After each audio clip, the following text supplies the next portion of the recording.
What does John Fox bring to you? Why did you want to bring a guy like John Fox and specifically him? Yeah, I mean, look, I think anytime 16 years of head coaching experience, I think that was the number one thing that intrigued me. But I think I've been on some staffs where you get some guys that you bring them in as like senior assistants, and it's like, hey, I need a guy I can lean on through some head coaching moments. Well, I didn't want somebody that was strictly just in an office just waiting for, hey, when do you need some help?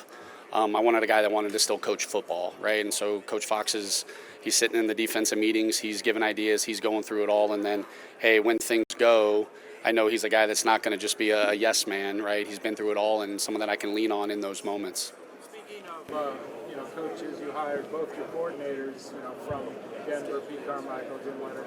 Talk a little bit about that decision, what they bring to you guys. Yeah, I mean, Pete. Look, I was with Pete, and for 2 years in New Orleans, and a guy that I looked up to at the highest, and I knew if there was ever going to be an opportunity to be a head football coach, I'd want Pete Carmichael on my staff, and that was such a huge get for me. It was a lot of people talk about, you got to get your offensive play call, you got to get your defensive coordinator, but Pete was the first call, and that was important for me. And Jim Leonard, obviously we've gone against Denver. I've followed Jim, in his back to when he was at Wisconsin, and and at the Penn State days for me, and I always try to write down coaches that while I'm evaluating, I notice how their either defenses play or their groups, the defensive backs, and I go back to my notes from when we played them in the playoffs 2 years ago, and it was just like how well coached they were. And the more that you talk with Jim, and the more that I'm around him even now, it was a no-brainer decision for me. Hey Joe, what made you choose make the decision on who you brought in at your coaching staff? I think the biggest thing was I was looking for a lot of people that weren't necessarily exactly like me, right, in terms of background, both offensively, defensively, even special teams. And then once I kind of got the coordinators in place, those were the most important, and then trying to build a staff around that.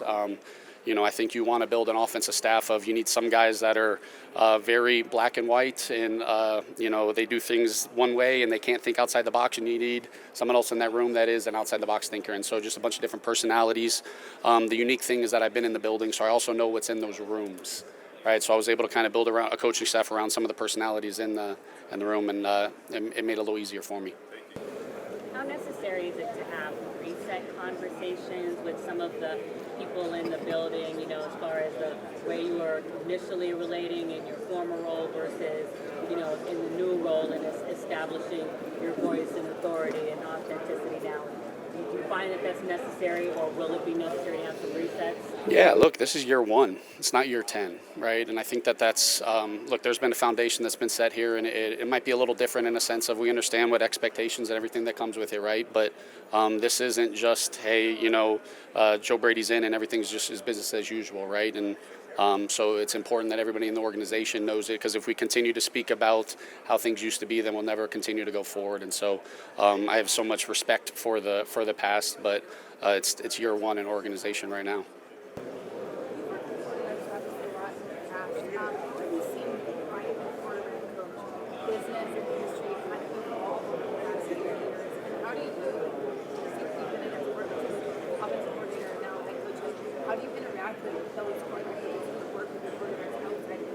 Yeah, look, I think we can every offseason we get less and less time with our players.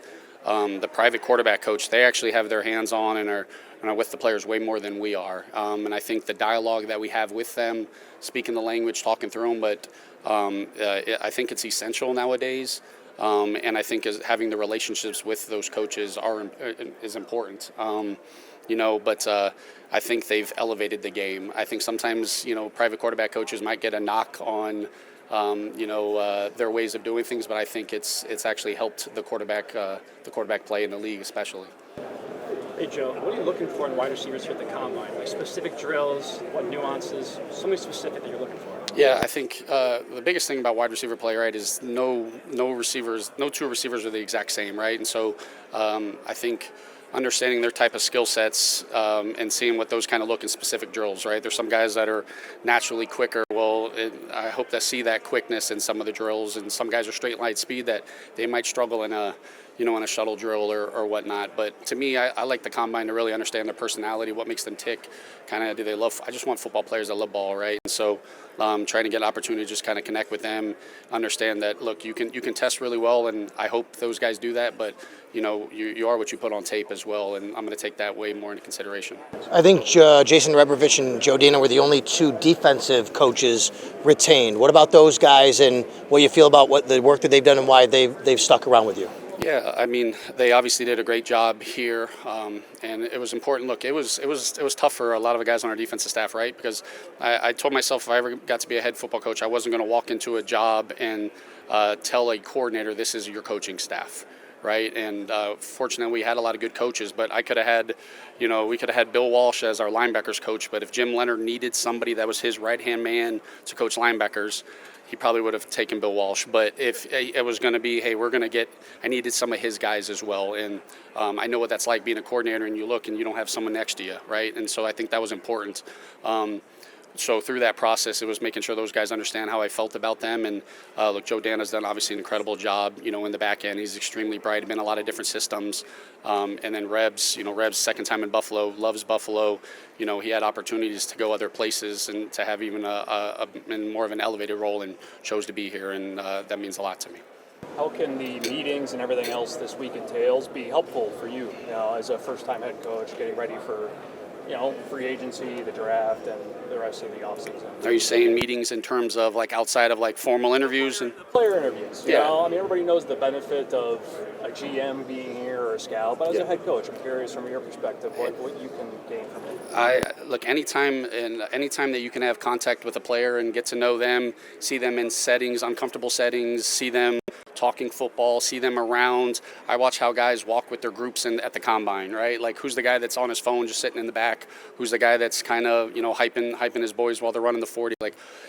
All those things are important, right? And when you're bringing in people into our locker room, you can't just overlook all those things. And so I think anytime that we can have an interaction, be able to talk with them and see them, and just in these settings, I don't know why you wouldn't take advantage of that.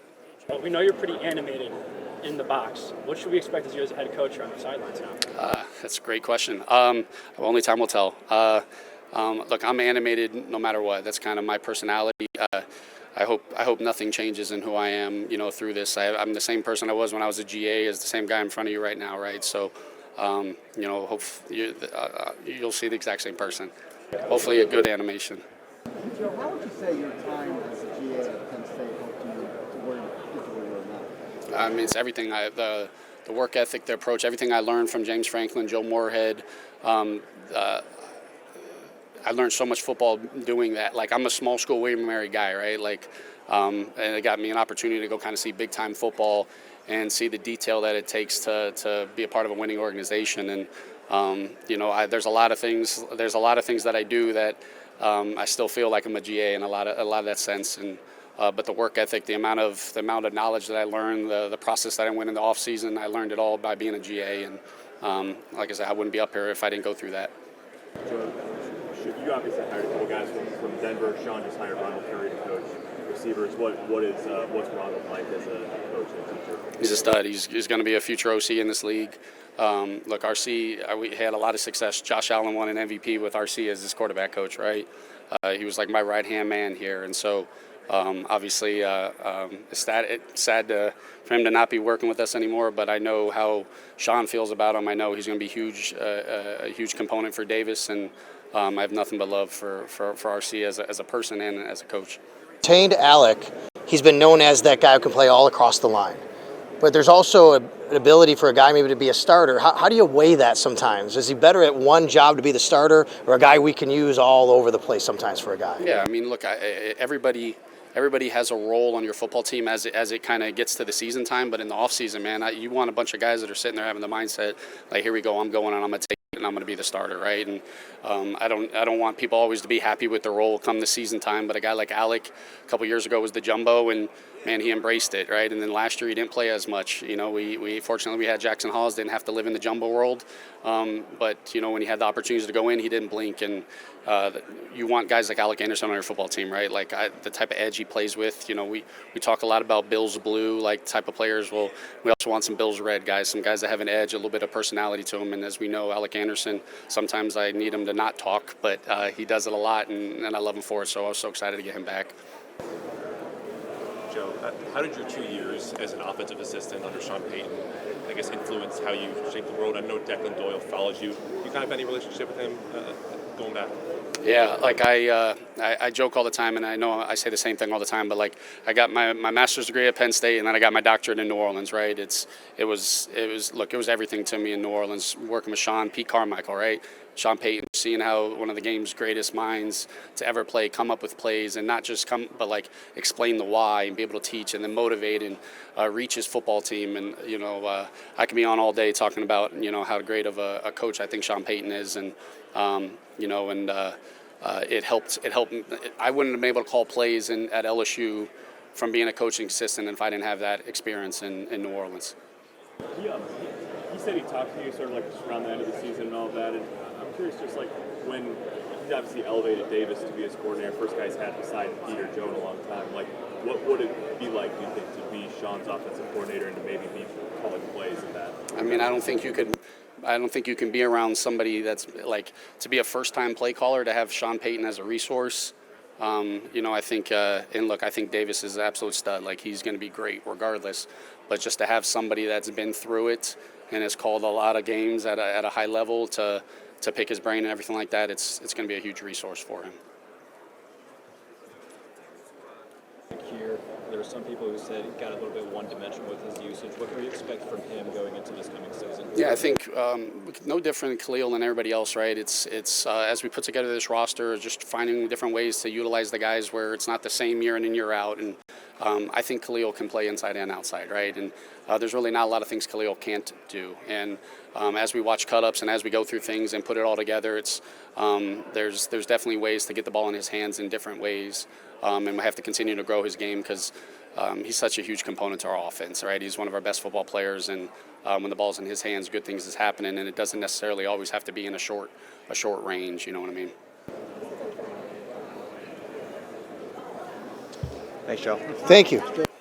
Really intense, kind of crazy fan base similar to Buffalo. Has that helped prepare you for this job? Yeah, it's look, you want to be somewhere where there's an expectation going into the year of we all know what we're chasing, right? And you want to be a part of that. And I learned that day one when I stepped on foot at LSU of what you were walking into, and that's why we coach, right? I'm not going to change who I am, but there's definitely expectations there, and Buffalo expects the same out of their team.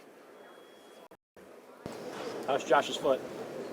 Josh, he just played 3 games or however many games that was. You see him when a guy gets surgery. He was able to. When you guys see him in the games and not blink, and there's one guy you never worry about is Josh Allen. Joe, can you speak about the positives that are going to come with you being here in a coordinator role before this and now moving into the head coaching role? Look, I think there's a lot of good in the sense of understanding how the communication within the building and the resources and downstairs, upstairs, and knowing a lot of the players, even the defensive players, right? I think it's, I'm not just walking in completely brand new to it all. But I also think it's important for everybody to understand is that I'm not the offensive coordinator anymore either, right? And so I can't be viewed in that role, and it's important for me to, bridge those gaps and show the awareness and understanding of we've had a lot of success here, and I've had a little part of it. But in order for us to continue to have success or to continue to elevate, I'm going to have to do things differently, and and a lot of that has to do with the communication across the building for me. Awesome, thank you guys.